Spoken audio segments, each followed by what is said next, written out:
नमस्कार, आप देख रहे हैं न्यूज़ मंच और मैं हूँ विशाल वैभव। अभी जो है हम पटना बीजेपी कार्यालय में हैं और आपको बता दें कि आज यहाँ रामदेव महतो का जो है 17वीं पुण्यतिथि जो है मनाई जा रही है। और चूँकि आज 5 सितंबर है, शिक्षक दिवस भी है, न्यूज़ मंच भी तमाम शिक्षकों का जो है सम्मान करता है। और कहीं न कहीं आज इस जो है रामदेव महतो के जो है पुण्यतिथि के अवसर पर कुछ शिक्षकों को भी जो है सम्मान किया गया है, जहां बीजेपी के प्रदेश अध्यक्ष दिलीप जायसवाल मौजूद हैं, बिहार के उप मुख्यमंत्री सम्राट चौधरी हैं, विधानसभा अध्यक्ष नंदकिशोर यादव हैं, तो पातेपुर विधायक लखेंद्र पासवान है। क्या कुछ पूरा कार्यक्रम का दृश्य है, छोड़ जाते हैं आपको तमाम उन दृश्य और प्रतिक्रियाओं के साथ। बने रहिए न्यूज मंच के साथ। न्यूज मंच के लिए नीरज कुमार के साथ विशाल वैभव, पटना। और अस्मनी कुमार पांडे जी, शिक्षक संजय कुमार और संजय कुमार जी, सहायक शिक्षक आदर्श कन्या मध्य विद्यालय यारपुर गदरीबाग। सुधीर कुमार, सहायक शिक्षक प्राथमिक विद्यालय सरिस्ताबाद। लालजी कुमार, सहायक शिक्षक राजकीय मध्य विद्यालय सैदपुर माहिरो। नरेश कुमार जी, उच्च माध्यमिक विद्यालय देवदा धनरवा। कुमारी अस्मिता जी, पूर्व प्राचार्य देवदा।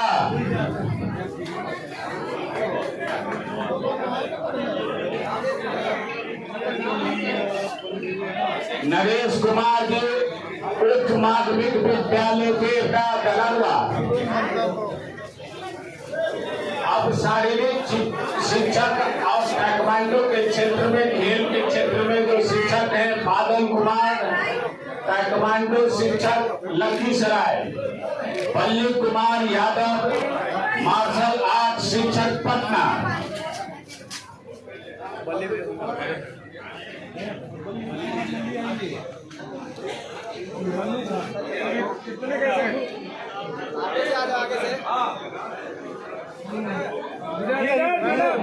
यूपी ग्रुप से शिक्षक देवदा धनरवा।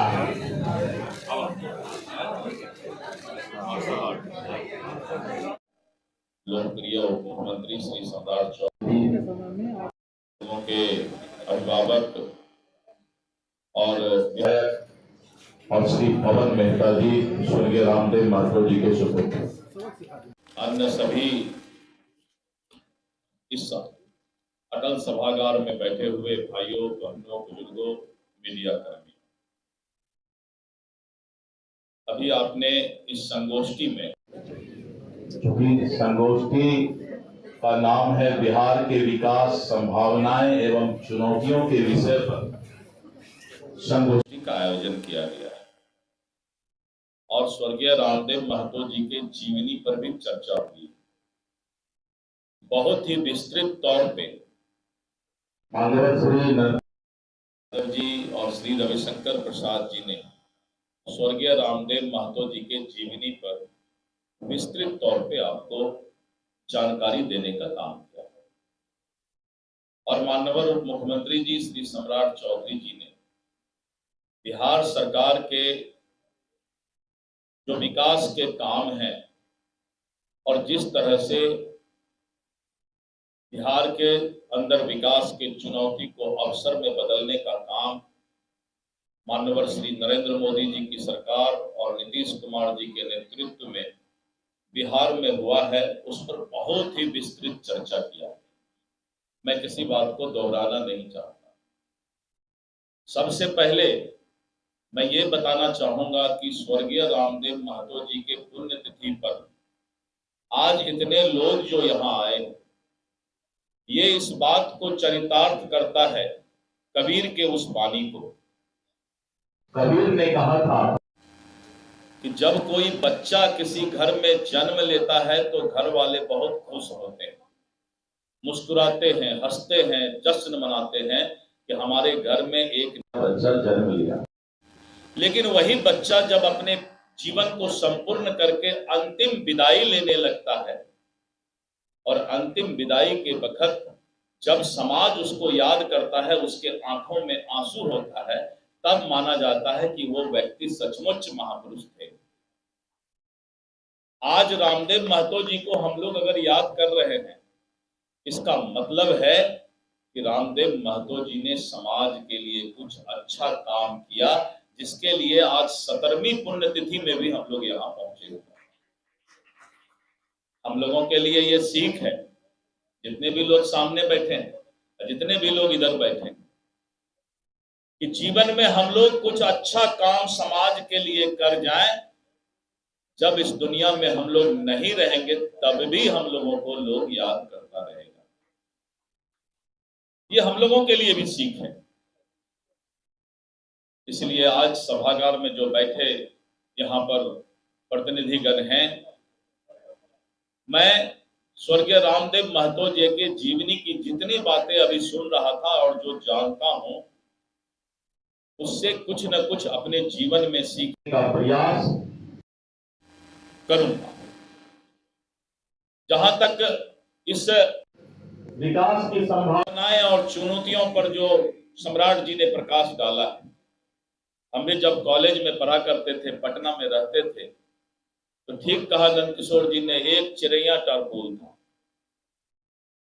2-2 घंटा 3-3 घंटा शाम में जाम में फंस जाते थे। और जब अशोक राजपथ में महेंद्रू में हॉस्टल में रहते थे, लॉज में, तो पीएमसीएच जब गांधी मैदान से पहुंच जाता था टेम्पू, ऑटो और गाड़ी, तब समझते थे कि अब महेंद्रू पहुंचने में दिक्कत नहीं होगा। लेकिन आज जब उसी तरह से पहले बंबई जाते थे मेरीन ड्राइव देखने के, अब जब नीतीश जी ने मेरीन ड्राइव पटना में बना दिया, तो हमारे प्रतिपक्ष के नेता भी वहां घूमने गए। बोले थे, ये नीतीश जी कैसे गंगा में पाया करवा दिए। मित्रों, विकास को अगर देखना हो तो पटना शहर को ही देख लीजिए।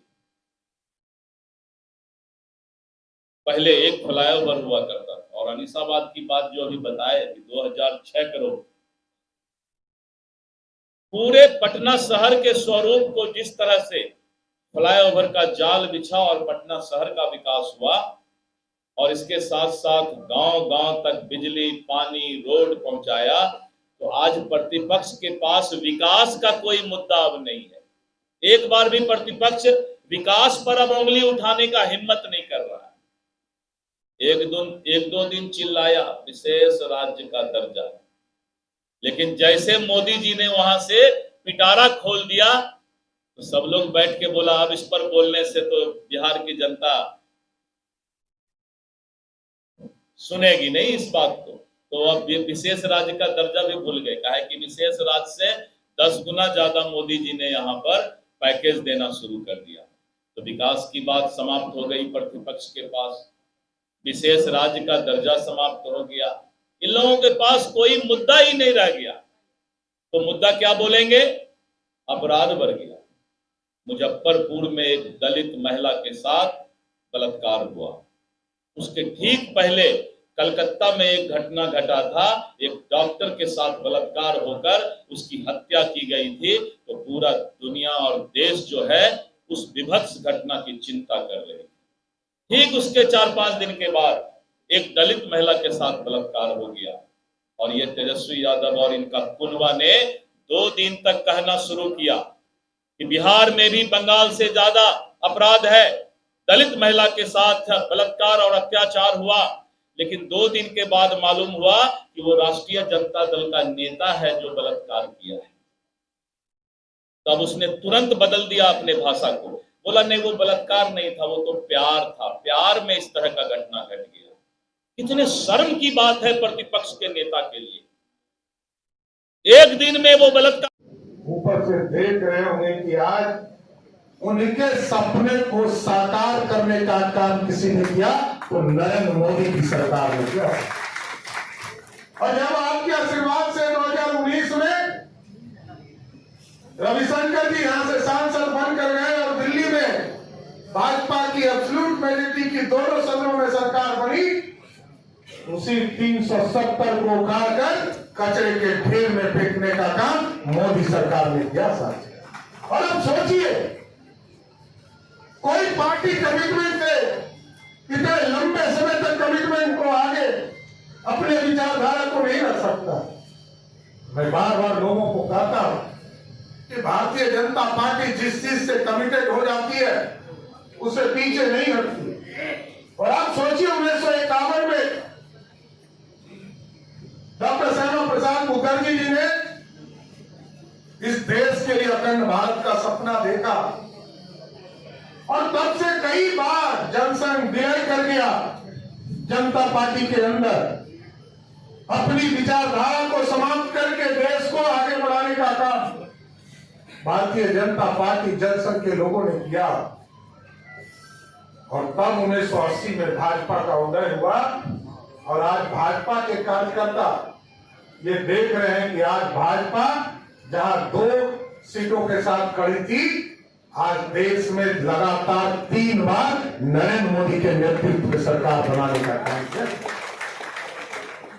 स्वर्गीय रामदेव महतो जी जब इस इलाके में काम करते थे, आप जरूर सोचते होंगे उस समय तो विचारधारा ही चलता था, विकास की चर्चा नहीं होती।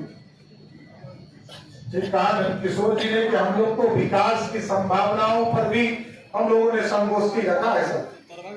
और आज डबल इंजन की सरकार हम लोग चला रहे साथ। देश में नरेंद्र मोदी के नेतृत्व में और बिहार में नीतीश कुमार जी के नेतृत्व में एनडीए की सरकार चल रही। और आप देख रहे होंगे, ठीक कहा नंद किशोर जी ने, 2005 के पहले की सरकार, उसके लिए विकास एजेंडा ही नहीं था। एक राजा थे, एक रानी था और कई राजकुमार और राजकुमारी थी, बस इससे ज्यादा कुछ नहीं। बिहार के विकास की कोई चर्चा नहीं, बोले तो नहीं सुनिए। कभी सड़क बनने का कोई सपना नहीं देखता था, ना बिजली था। लेकिन मैं धन्यवाद देता हूं बिहार की जनता।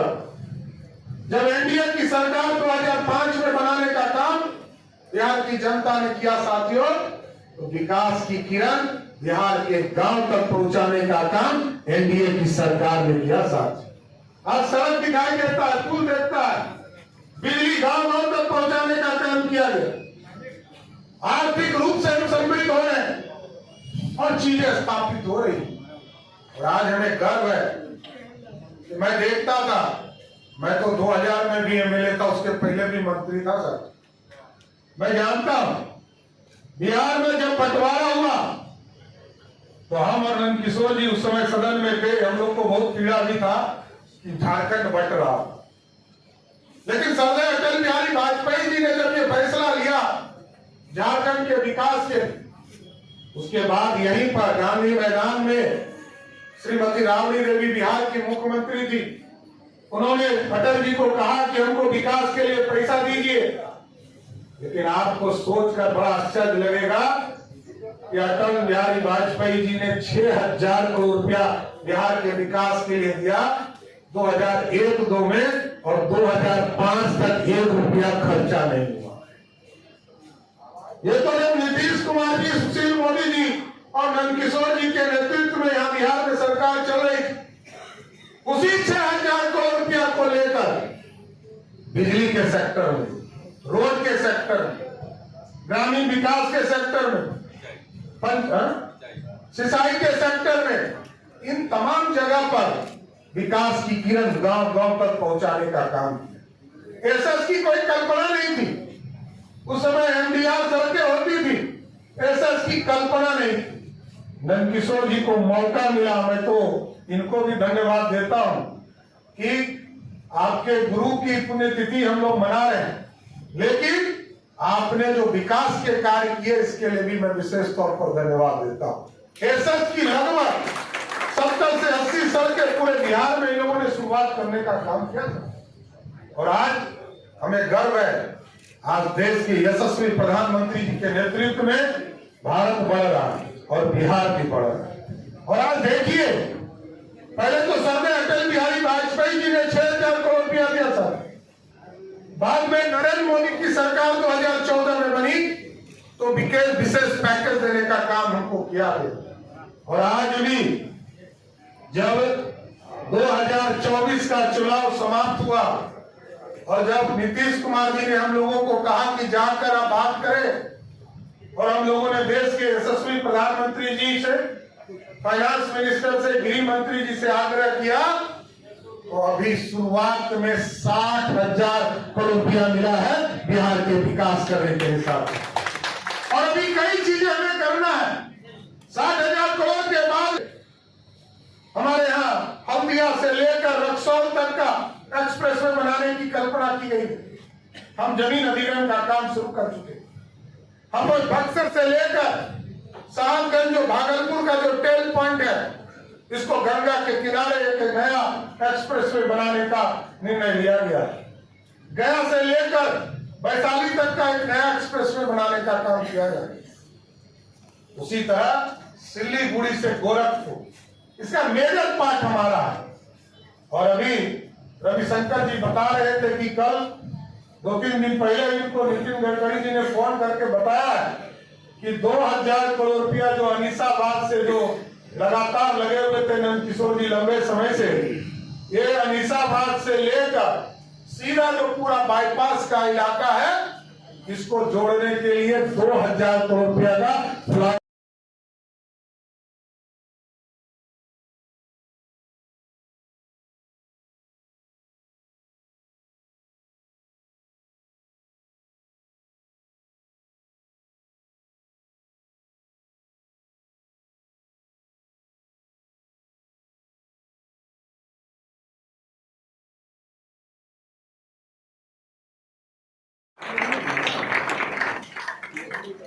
अब अगले वक्ता के रूप में भारतीय जनता पार्टी के पूर्व अध्यक्ष और बिहार सरकार में उप मुख्यमंत्री, हम लोगों के बड़े भाई के रूप में इनका आशीर्वाद हमेशा मिलता रहा है, वैसे सम्राट चौधरी जी को